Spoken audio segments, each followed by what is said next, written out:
Je te souhaite la bienvenue. Juste avant de commencer, une petite information. Cette vidéo est extraite de l'émission en direct La Ligne Rouge des Hauts Potentiels dans laquelle tu peux poser tes questions et obtenir une réponse personnalisée. Cette émission est diffusée en direct chaque jeudi soir à 19h, heure de Paris, 13h, heure de Montréal, dans le groupe Facebook privé des élèves de l'Université des Hauts Potentiels. Si tu ne fais pas encore partie de ce groupe d'entraide et de bienveillance, tu peux y accéder en devenant élève de l'université. Pour cela, il te suffit juste de télécharger une première formation offerte dans le cadre de cette campagne de sensibilisation au haut potentiel. Le lien se trouve en description de cette vidéo ou en description du podcast. C'est tout simple, tu m'indiques à quelle adresse je dois t'envoyer la formation et tu la reçois tout de suite. Si tu me découvres pour la première fois par l'intermédiaire de cette vidéo, eh bien je suis Siegfried C, je suis neurothérapeute spécialisé dans l'accompagnement des personnes à haut potentiel intellectuel ou émotionnel. Et j'ai fondé l'Université des hauts potentiels dans laquelle eh bien, nous les aidons à canaliser leur surefficience pour soulager un certain mal-être. Maintenant que les connaissances sont faites, laissons place aux conseils de cette vidéo.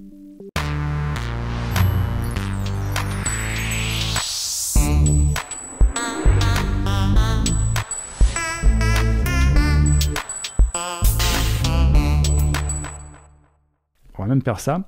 Donc, Valérie qui nous pose la question, qui nous dit « Je dis souvent que les HP ont une très bonne mémoire, ce n'est pas mon cas, est-ce que cela peut être un blocage dû à mon enfance ?» Alors, il y a plusieurs solutions, plusieurs réponses. Premièrement, les HP ont une très bonne mémoire, mais pas automatiquement une mémoire des chiffres, ou précise.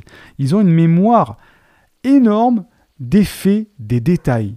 C'est-à-dire que, par exemple, un potentiel peut très bien avoir beaucoup de mal à retenir des chiffres, c'est mon cas. Je suis une catastrophe au niveau des dates, au niveau des numéros de téléphone, au niveau des numéros de carte bleue, etc.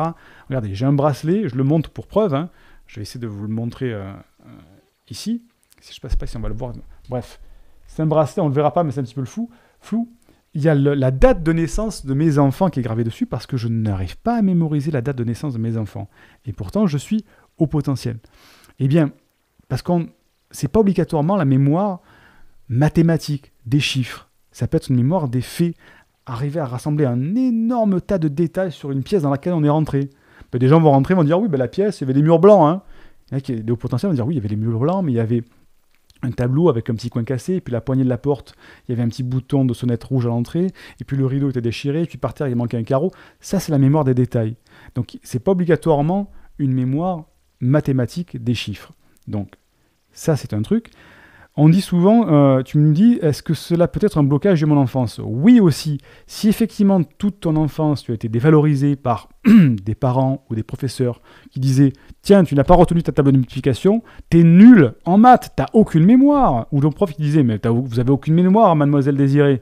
Hein je suis désolé, vous êtes nul dans la mémorisation. » Ben, nul, pas de mémoire. Ben, au bout d'un moment, cette information devient une vérité.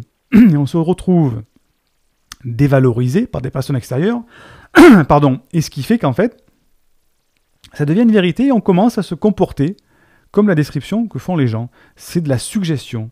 C'est une technique de persuasion, c'est de la suggestion de se comporter comme le diagnostic qu'on t'a donné. Et c'est grave de faire ça. Et c'est très destructeur aujourd'hui dans nos sociétés, notamment en tant que parent, mais en tant que professeur pédagogue. Et moi, je lutte contre ça, mais à 200%. Attention aux mots que l'on emploie en tant que parent et en tant que pédagogue et en tant que thérapeute.